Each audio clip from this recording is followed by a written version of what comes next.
Welcome to Homeschool Chat with Amy and Nellica. Hi! Hello! Today we're going to talk about chores. Oh! You had no idea when you started homeschooling, or even when you had kids, what a freaking mess it was going to be. Constantly. Ah! It's nonstop. Yeah. So I don't have any good advice other than you'll cry for years. All of you. Everyone will cry. We're done. Good luck. Or can you afford a housekeeper? I mean, For real. that's Guys, an option. I'm not joking. I work full time. I have a housekeeper. Oh, all right. 100%. You're super lucky. But I do not. my kids still do chores every day. Yeah. Every single day they do multiple chores. Do you hear me now? I have someone who comes in once a month. They're a team of people, but they do like the cleaning, like Yeah. so it's like the bathrooms. But my kids are absolutely responsible for, get this, just let's go with mine. Go for it. Cleaning up after themselves. No! You would think I was torturing them.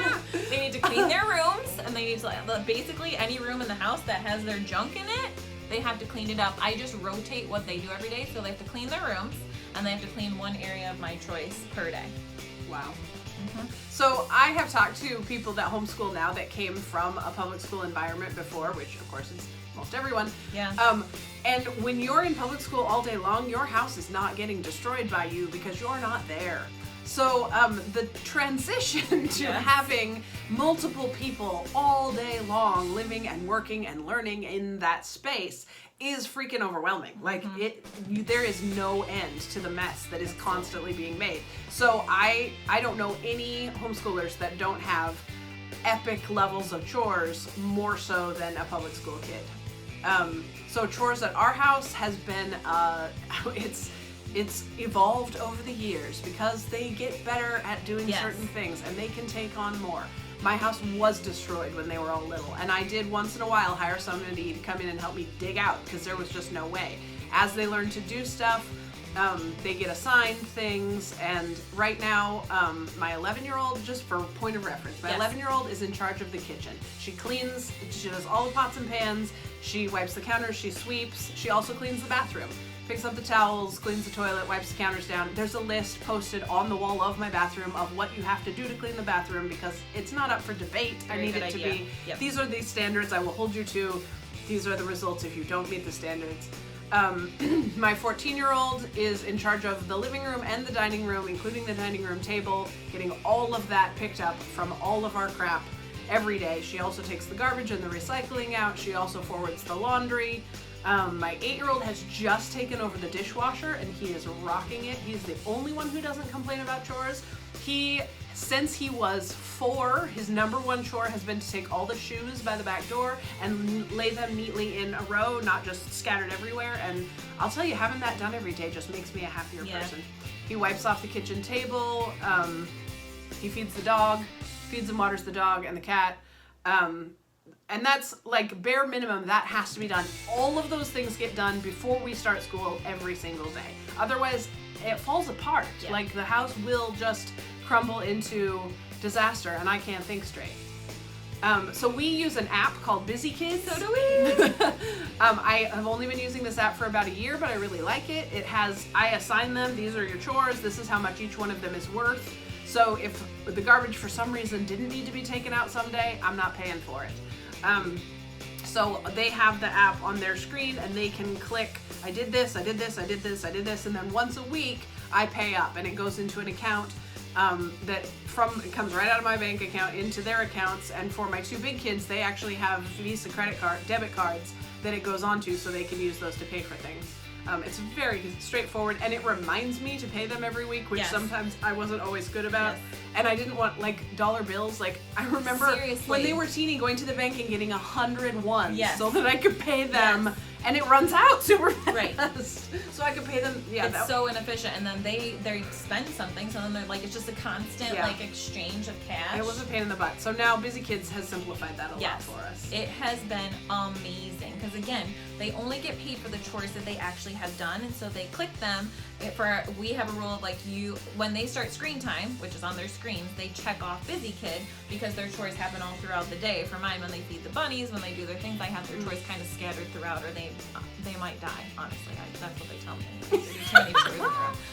So that's when they do it. And then again, it reminds me so that, you know, they get a quarter for this and a quarter for this. But over a while, it does add up. And then you can add like bonus chores. So if my 9-year-old for some reason is like inspired to, you know, earn her own bicycle and she suddenly becomes helpful, I can give her, you know, a couple dollars extra for a certain chore. You add that in. Super easy. I definitely give my kids bonus monies for back rubs. Love it. My shoulders are really stiff and they're good at it, so Yes. I will absolutely bonus you $1 for a shoulder rub. Yes. And then it divides between spend, save, and give. You get to adjust the percentages of what you want to do, but how great for them to be able to practice that. Like, you know, they don't just get all the $10. It's divided amongst what you think. We have the rule of they can spend their save on their birthday. So they have to wait a whole year Oh, nice. to be able to. I have said save has to be something that you have informed me at least a month in advance that you're saving Yeah. up for, and then we have some passage of time, so it's not on a whim. Yes. They have just recently, that has been too much. Their save has been building because a month of committing to any one thing, none of them can do it. Yes.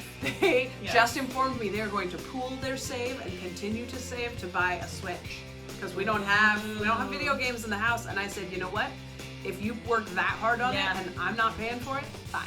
Right. Do it. So they're committed now. We would highly recommend the app. Yeah, it's cool. It is what? $8 Yeah. a year? For the whole family. Yeah. Yeah. It's a deal. Very, very affordable. But anyway, as far as chores go, Yes. when my kids were younger than they are now, I am not joking you that we cried about chores every day. I would say every day for a year. I cried, they cried. It was very hard to transition from not having requested anything of them to you have to be consistent about this and it has to be done every day. It was agony, and it would have been 1,000 times easier to just do it myself. But at some point, I want to be mom's CEO. Like when we built a family chore chart, I wrote myself out of the list, and I need the house to operate without me in charge, without me doing any of it. I don't have an assigned, this is the mom job, because all the jobs are the mom job. So anyone who's struggling, anyone who's getting a little behind, when it's chores time, I'm not doing nothing. I jump up and I'm helping with whatever. But basically my goal is that this house will run itself. And I would like to say that we're there-ish. Just their ability to see, like, even though I have a list, this is what a clean bathroom looks like, these are the steps you go through, they still don't. There's not a lot of ownership there yet, but, you know, I wasn't real good about that either until I was an adult, so it's progress. And they're capable of doing all the things. Yes. We probably renegotiate the chores list 2 or 3 times a year. Like, I don't want to do this anymore. I hate vacuuming. Will you take over vacuuming? I'll trade you for this. And we everybody shifts, and the little guy is able to take on new things, so his list is getting bigger. They are always growing and changing, so it's not always a good fit forever. When my kids were, my kids are younger still now, but when they were first learning how to do their chores, I would give them 25 cents to do it and 25 cents if they did it well. So they got double the pay. If it wasn't like I was going back and being like, didn't do this, Yeah. like this isn't clean. So that, it helped, but definitely it is worth the effort. It is, in the long run, it is worth the effort. We assure you, parents, it is worth the effort to teach your kids how to do chores. It's helping them in their life, not just you. It is the only way you're going to manage homeschooling, is if you give them some of the burden. No matter how little they are, you've got to shift some of that load, because you cannot do it all as the mama. It's too much. Okay, remember, there are as many right ways to homeschool as there are right ways to be a family. You've got this. Bye!